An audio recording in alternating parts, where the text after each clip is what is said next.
Konnichiwa. I am doing this out of utmost respect that I have for the ninja community and also the samurai and everybody that's still around, basically from the families left over. And this interview is to kind of give you a brief history basically of like the ninja and how they actually worked out. Originally, like they're actually known like shinobi, but I'll get to that. Just give you a brief intro. So what happened was that a lot of Chinese immigrants, they kind of came over on boat, they came via Korea and all that stuff, and they colonized Japan.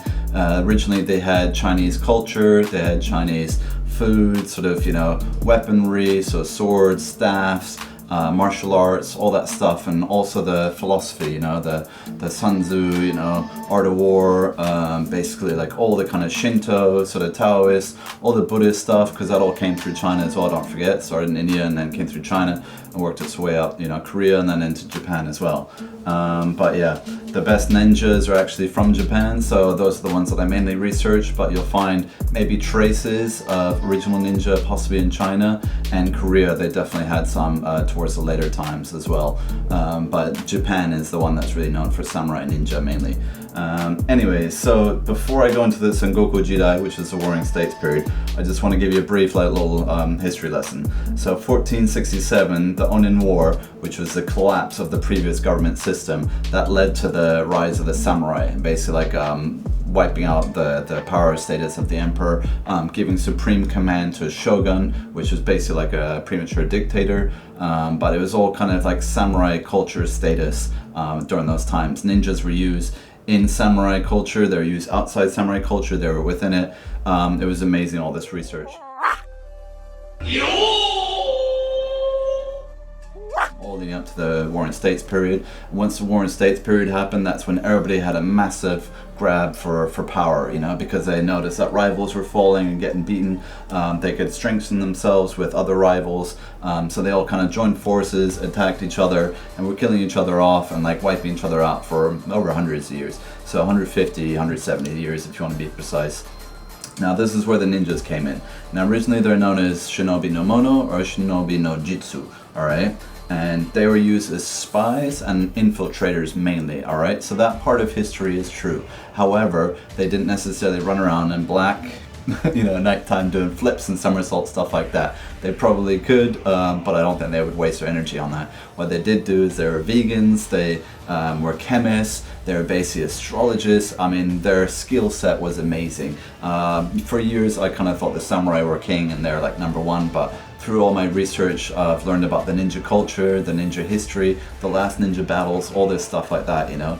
And then people say samurai and ninja, were they at war and stuff like that? Not really generally, they did collaborate a lot, but there were certain times where Nobunaga, for instance, he wiped out Tamba Mochi's clan, so that was an Iga, and so if you know Japan at all, Iga and Koka, they're pretty much right next to each other, and they're the main ninja region, so that's where they all were up in the hills and everywhere, doing their training and stuff like that, or out in the bush.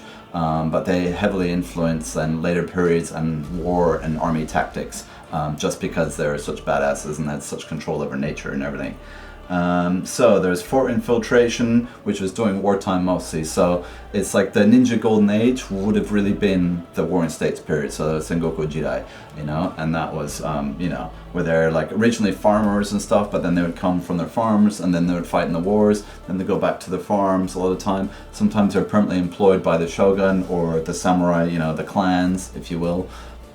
But it was all depending on, you know, who had the money, who was basically like, you know, the client, if you will. So ninjas would travel sometimes all around the country and spy in other places, which means that they'd have to not only go there and travel there and get there basically through all like the checkpoints and stuff, they'd have to learn the local customs, the cultures, the language even, because dialects would have been different, so people would have been tell if you're from a different region. So they really had to become actors as well, and that was part of the ninja training. That was the last stage of ninja training. You would start very, very early, probably 6 or something like that, you know, before you were 10, with all the physical stuff, all the physical demands, stretching, you know, the exercise that came with it, the learning, the schooling, and then eventually when you're about 18 or 16 even, you know, when you're about to graduate, then you would learn all the secret aspects of acting and impersonating. So watching other people and then learning off them, like I have in many films and like I still do in my epics, you know.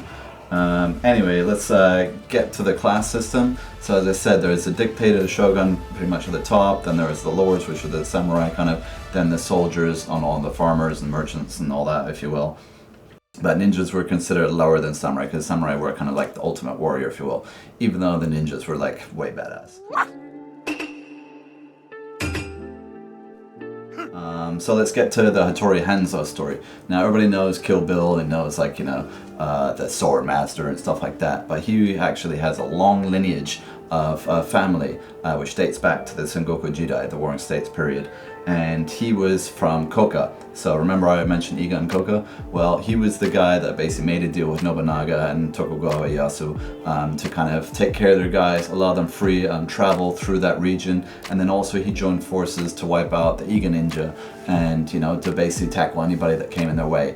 I mean, eventually he was like a ninja sort of teacher. He wrote the sort of ninja scrolls and stuff like that. And then obviously years later, like Sonny Chiba plays him in the movie, you know. So he probably would have been really good at making swords too, but mainly he had a lot of like inside information into like ninja, like lore and culture and history. So he made a deal with Tokugawa and became like samurai lord of like the whole region of Koga, and, you know, Koka or Koga, you know, it's pronounced both ways, and that family line then continued on.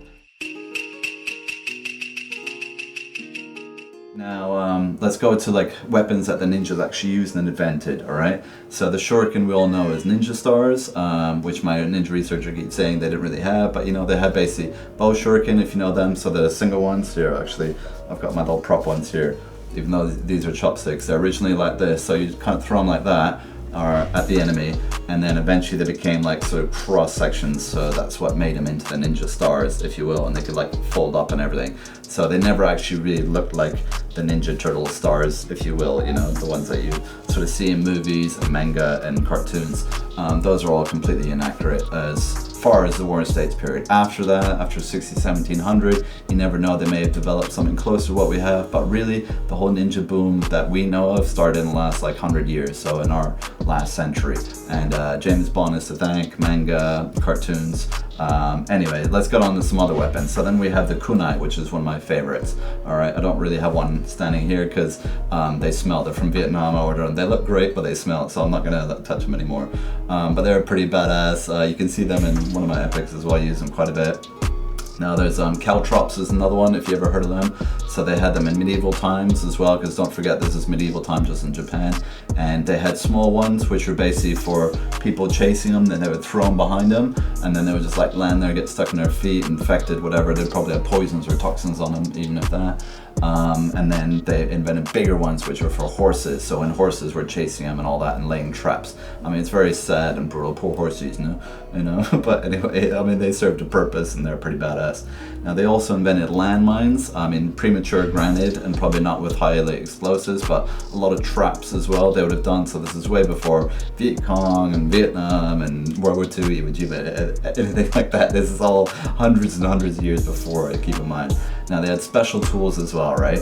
They had tools like ladders, the traps I mentioned, medicine, and also they were a lot of time vegans, you know. They had vegan diets. They didn't have any sugar because sugar releases body odor, and they were proper stealthy. So they were like super into like stealth and, you know, not giving their smell away. They don't know about the wind. They knew about star patterns, astrology. As I said, it's amazing. Their knowledge was infinite, really, way more than the samurai. The samurai were more into the classics like Chinese literature and stuff. Ninjas didn't even bother with any of that. They just went to nature and basically they just adopted like the elements, really, you know. They really took them in like on a spiritual basis, which was amazing. Now let's talk briefly about the kunoichi. So I might have mentioned in one of my other commentaries that the kunoichi, the female ninja, they were around, but they weren't like the skilled kind of manga ninja chicks kicking ass that we know today. Alright, they didn't really exist. What they were is generally like, again, the spies, infiltrators. There's a very famous case of a madam, a brothel that she had, and she had all like little ninja spies that she trained. So girls that she found on the street, she would take them in. I guess they'd be like prostitutes, but then also the whole point would be to gather information and give it on to the lords, if you will, or basically like the shinobi sort of, you know, lords, you know, the hirers, basically the clients, you know, modern term. Anyway, so it mainly uses info gatherers where men couldn't access, hence the prostitution, and sometimes they're even servants. So I don't think they're all prostitutes. That's not true. It was just this one specific case where it actually all came out that they were spies and ninja, you know, pretty much. But that's again part of history that you may not ever find out about it because it's all been covered up probably. Now, post-war Japan, ninjas kind of disappear and return to farming. Some become policemen and bodyguards because there wasn't much skill set required for them anymore. The samurai would have, you know, also been partially demoted in certain places, but generally they kept their positions. They probably didn't rise any higher, but they would keep their positions because there was no more war, no more battles, no more enemies, right? So they would kind of like stay within their own clans. But the ninjas, you know, they kind of died out a little bit, which is quite sad because their main goal and purpose was for wartime. And when there was no war, then, as I said, they became teachers, tutors, sort of defenders of samurai as well. There's a very famous case of basically Tokugawa hiring people, you know, and keeping them in his sort of gardens, his inner gardens, and he would have them as basically ninja sort of bodyguards, but they're undercover, so they're secrets. Secret sort of ninjas, if you will. That did happen, you know, towards, afterwards, you know, after the wars. So they became bodyguards, martial arts teachers, instructors. Now let's talk about legends and myths. So mostly fiction, not fact, is basically there's a lot of like ninja scrolls. Now Hollywood is kind of taking these ninja scrolls, even if you've seen the crap Wachowski film, it's kind of like a little bit tacky. The true ninja scrolls are very, very technical. They talk about chemistry, about how to make sort of explosives, how to make fire, how to make different torches, basically boats and stuff, all these infiltration like battle tactics, which are really cool. Even their ladders, I mean, they're like way cooler than any other ladders for hundreds of years because like no one really used ladders like them, you know. They had like portable sort of fold-upable, collapsible ones and not just like the huge ones we have everywhere nowadays. Right, so a sad fact as well is that ninjas weren't properly researched in Japan until 2014 onwards.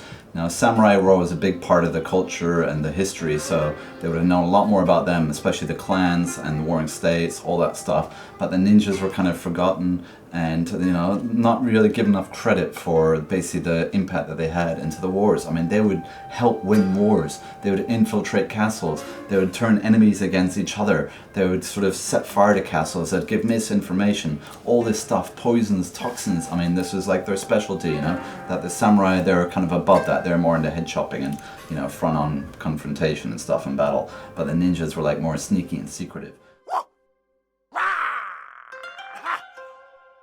Alright, which brings me to my last point, which is that they're kind of ingrained into our sort of psyche, our modern culture through manga and, you know, cartoons basically. So anime has played a huge part, again, like in my life as well, but mainly children because they love like action cartoons, you know. When you're a kid, so there was only a few action cartoons. Now you've got like hundreds if not thousands. So a lot of that is ninjas are ingrained. I can even spot when ninja characters or basically ninja ripoffs or in shows or video games. I can always spot them. I can always tell, yeah, even like in recently Ghost of Tsushima, if you played that game, a lot of the time they are samurai, but there are some ninja elements like the ninja girl, you know, trying to get them to go to ninja ways, which is basically you defeat your enemy any way you can. The whole point is that you get back to your lord, you get back with the information.